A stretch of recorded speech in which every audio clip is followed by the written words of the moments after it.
today's guest, Teddy Dimitrova, the author of the book Unicorns Don't Exist. What are the most patterns you see in terms of problems you face when companies start scaling? Let me think. So I think that one you already mentioned the first pattern with actually managers that are becoming managers because of personal preferences, recommendations, or even someone started as an intern 5 years ago, and now because they've been with us for 5 years, we give them a management function without us making sure that they're trained into it. So that's a challenging pattern. I would say also the two different poles of going really rigid on quality. So really going into, we need to hire 200-300 people, but they have to be the A players out there with the unicorns, with the sheep, with the 5 legs and so on, or going into the exact opposite of mass hiring and just hiring on gut feeling. What the hiring manager feels like it's right, we do that. Panic hiring, I think that this is probably the biggest pattern that I see in every single company. So when I say panic hiring, I mean reactive rather than proactive recruitment. So there is a problem somewhere, and then you solve it through an open role, and it needs to be filled now, and you throw it into the capacity, even if you don't know if it's even doable, and if the role is maybe not probably scoped out, something like this. Yeah, exactly. And then what happens is that because the investors are pushing us to hire, to grow as soon as possible, to burn that money that came into the company, we end up hiring with basically, a mask in front of our eyes, like shooting in the dark. You end up scaling the company from, let's say, 70 people to 100 in 1.5 years. But then you find out that the company is not running properly. It's not efficient. You're losing money instead of making money. People don't even know what they're doing. And then what happens is that we're scaling down. So layoffs are happening. And then you figure out that you can actually do the same job with half of the people that you've hired. That's true. And I think that's also part of venture capital. You place bets and work in parallel, right? And that's actually the beauty of it, because you have speed and a bit of confidence to just get going and do things. I think just a lot of companies are not able maybe to communicate this in a proper way and act in a way that they behave adjusted to the situation and also are aware of what's coming maybe later on. Because usually what you could also see on LinkedIn, when companies scale for 1, 2, 3 years, double, even triple or so on, at some point there is usually a plateau coming where there are layoffs. And maybe it's not happening in the overall company, that there is some kind of consolidation and you let people go again. But let's say you scale up the product and tech team, and then suddenly at some point you see, okay, we overdid it. And then you adjust and just focus on the 1-2 things that are really working, and the rest you maybe distribute somewhere else in the organization or let go. But in parallel, you already add people somewhere else, and then the same thing is happening all over again. Sometimes in parallel, sometimes a bit later, but it's happening continuously. And today we did the podcast around that, talking about what founders or companies, when they don't have any setup in terms of a recruiter, in terms of tools, methodologies, systems, the infrastructure to scale maybe from 30, 50, 70 to plus 100 people.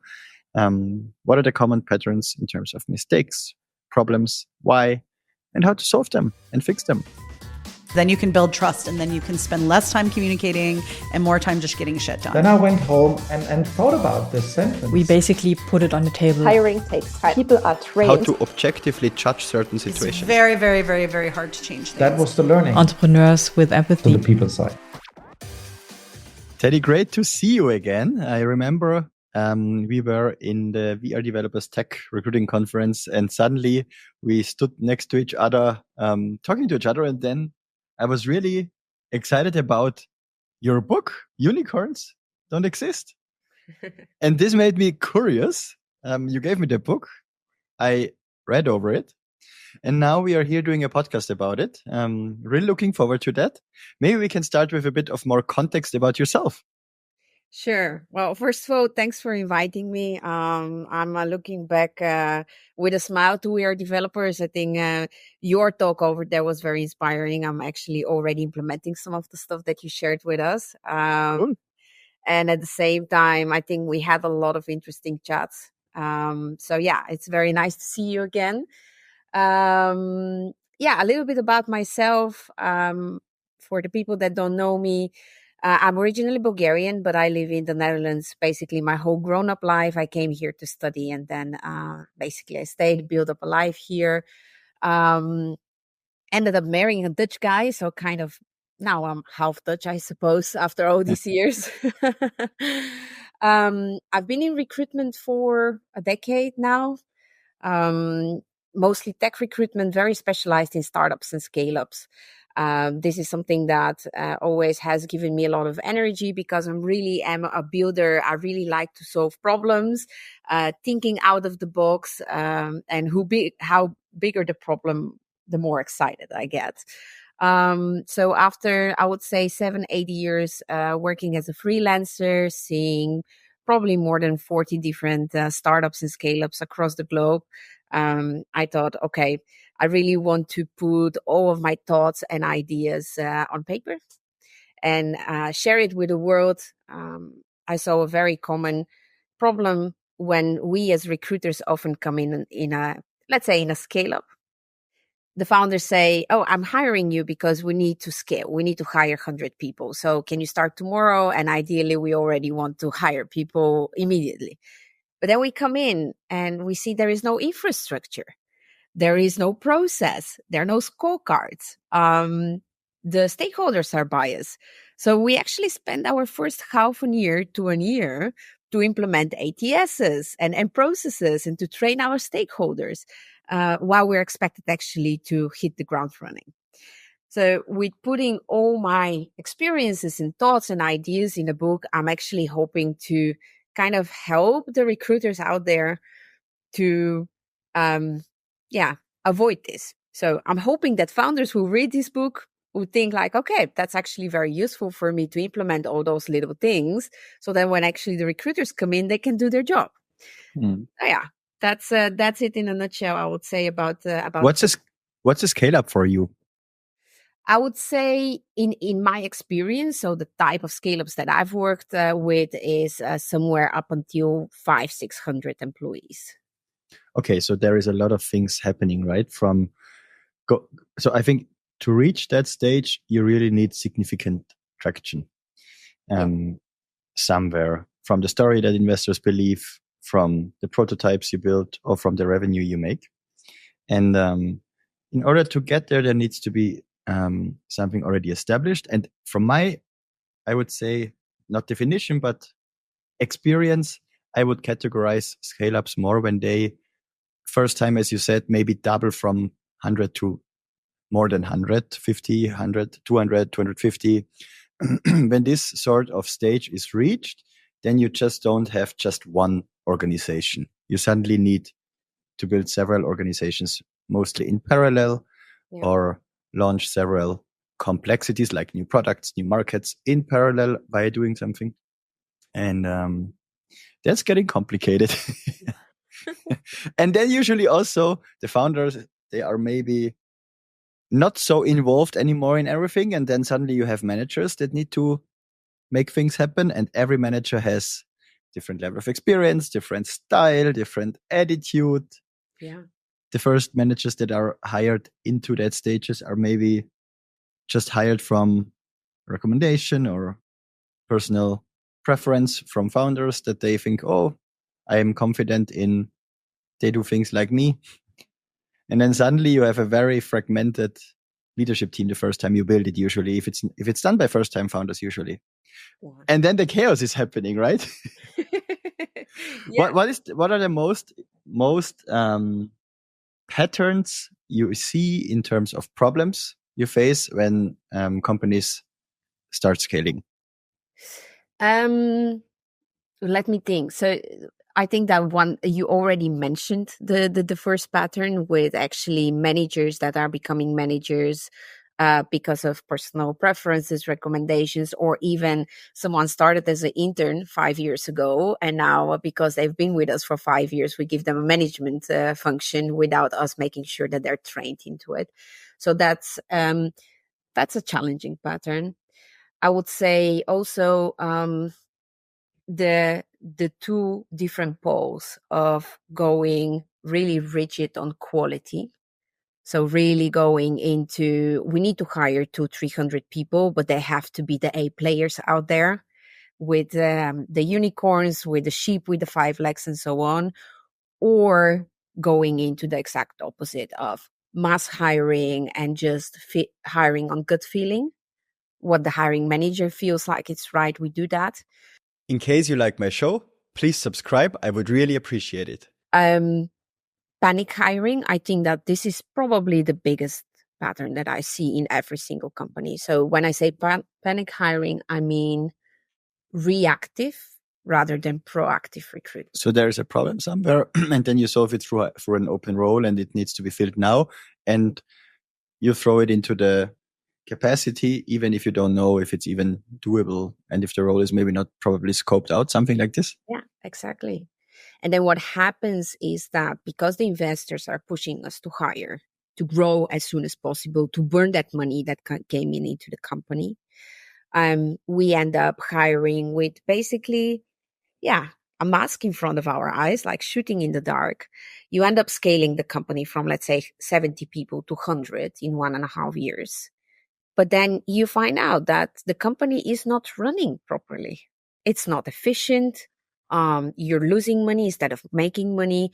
People don't even know what they're doing. And then what happens is that we're scaling down. So layoffs are happening. And then you figure out that you can actually do the same job with half of the people that you've hired. That's true. And I think that's also part of venture capital. You place bets and work in parallel, right? And that's actually the beauty of it, because you have speed and a bit of confidence to just get going and do things. I think just a lot of companies are not able maybe to communicate this in a proper way and act in a way that they behave adjusted to the situation and also are aware of what's coming maybe later on. Because usually what you could also see on LinkedIn, when companies scale for 1, 2, 3 years, double, even triple or so on, at some point there is usually a plateau coming where there are layoffs. And maybe it's not happening in the overall company, that there is some kind of consolidation and you let people go again. But let's say you scale up the product and tech team, and then suddenly at some point you see, okay, we overdid it. And then you adjust and just focus on the 1-2 things that are really working, and the rest you maybe distribute somewhere else in the organization or let go. But in parallel, you already add people somewhere else, and then the same thing is happening all over again. Sometimes in parallel, sometimes a bit later, but it's happening continuously. And I think this is the beauty, but also the act of scaling and being able to adjust to that. And you wrote your book around how to deal with that situations, I guess, right? Or actually, and again, this is more of a reactive than proactive attitude. So if you want to deal with those situations, you're already too late. So I actually want the book to be proactive. So the book is much more focused on really early stage startups. When the founders don't even have a recruiter yet, or don't have even money to hire a recruiter. And I'm helping them hire their first 30, 40 people without the help of a recruiter, but in the proper way.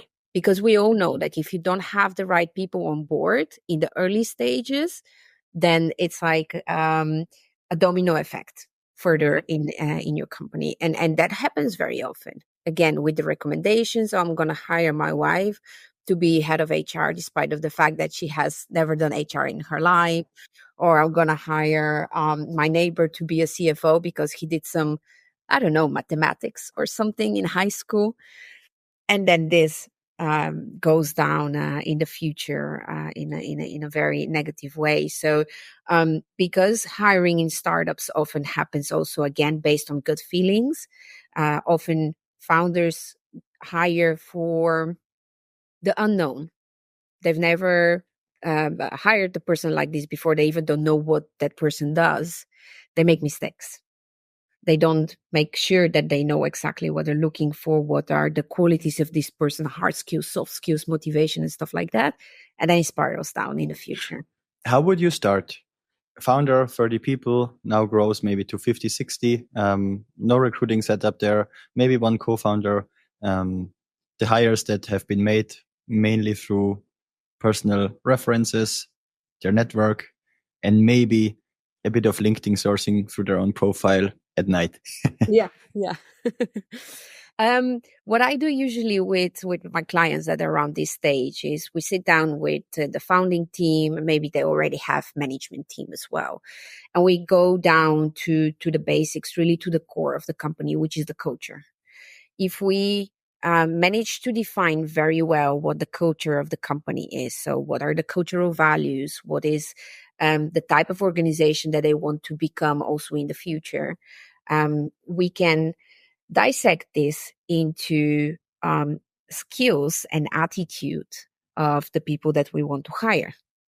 And then we translate that into the profiles of the candidates. We build scorecards around it, and we make sure that every single person that is being interviewed is evaluated not only based on can you recruit or can you code in Node.js, but actually into do you fit culturally in our organization and what do you add to it? Because this is also one of the challenges that companies, startups very often do, is that they hire only on cultural fit. And then they create this box of like-minded people, which actually stops innovation. Yeah, it becomes a long-term problem. Short-term, you're faster with that approach because it's easy.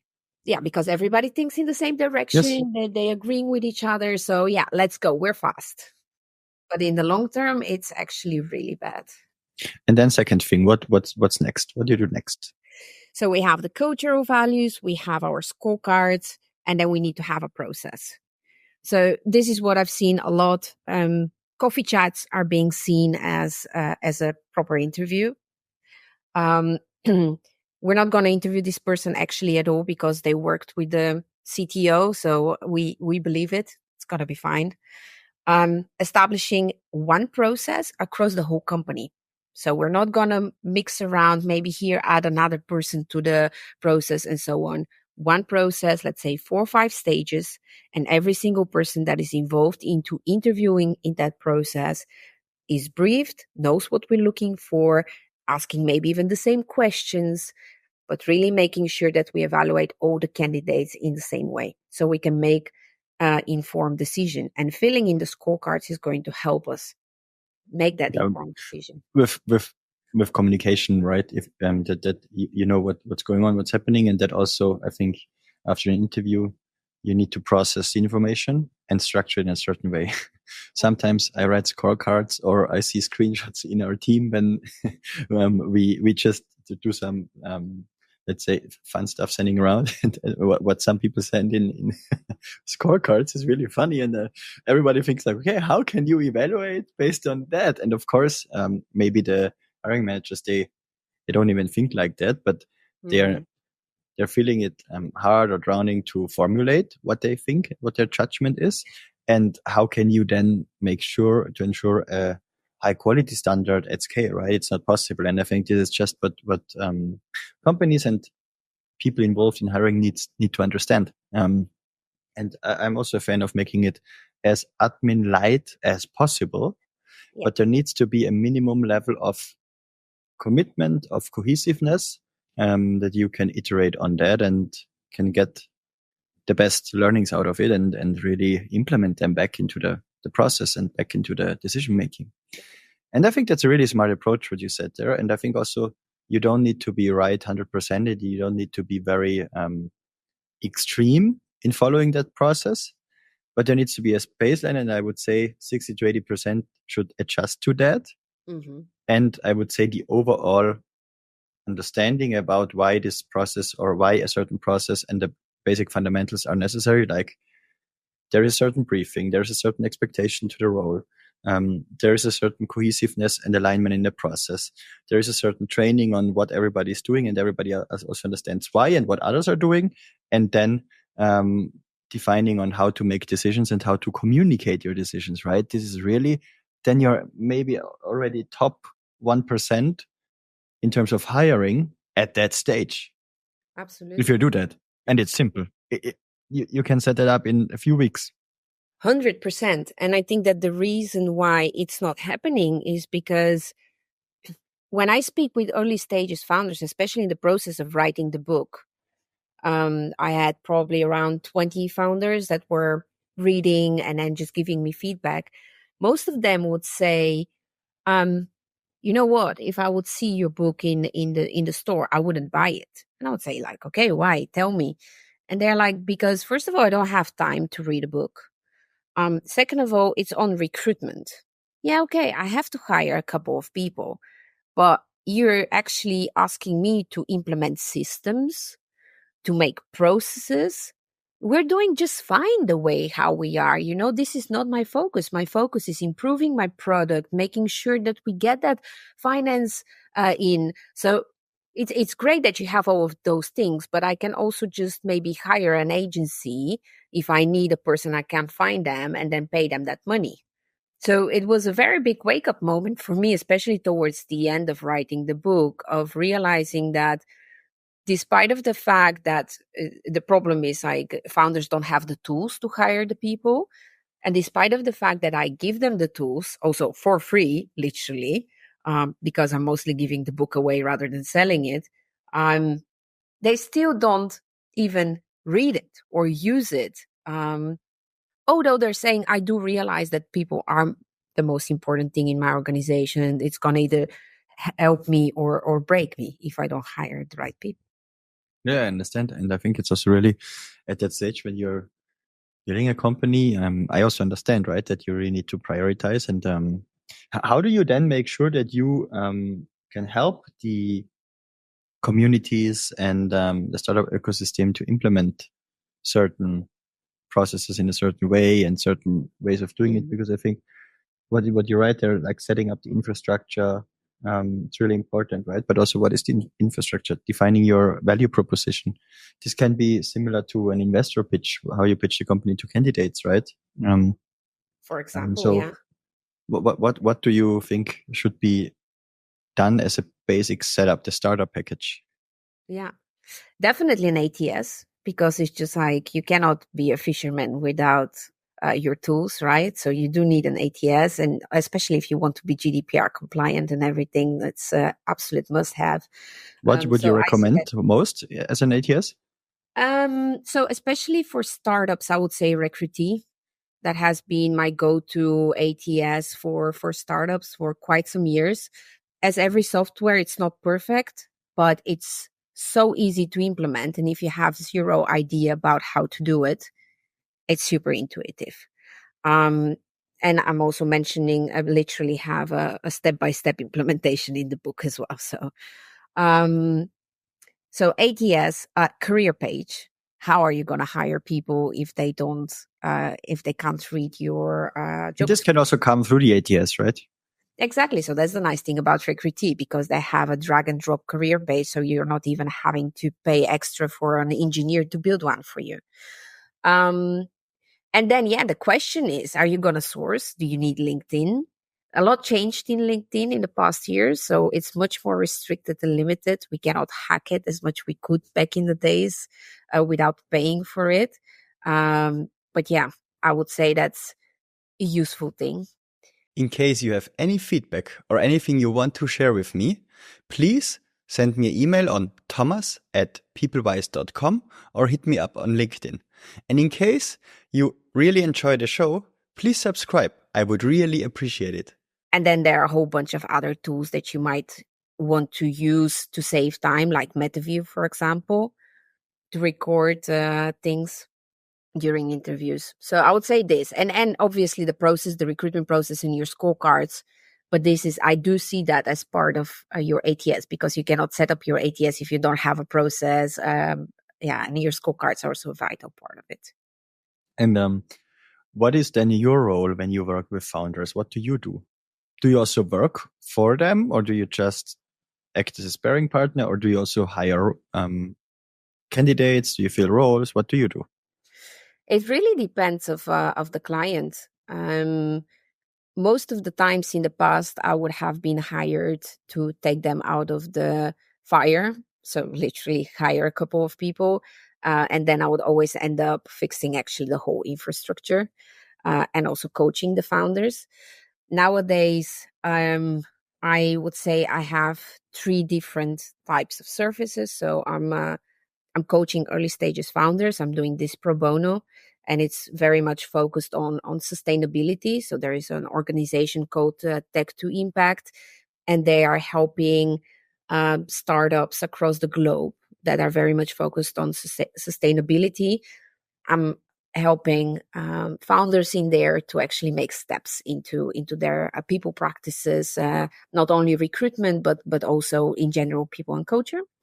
I work with startups to help them really set up their recruitment infrastructure. So again, the ATS, the process and stuff like that. And I also do sometimes hands-on recruitment if it's a cool startup that I really believe in, and I have some free time. I do still like to be hands-on. And what do you enjoy most? What type of challenges?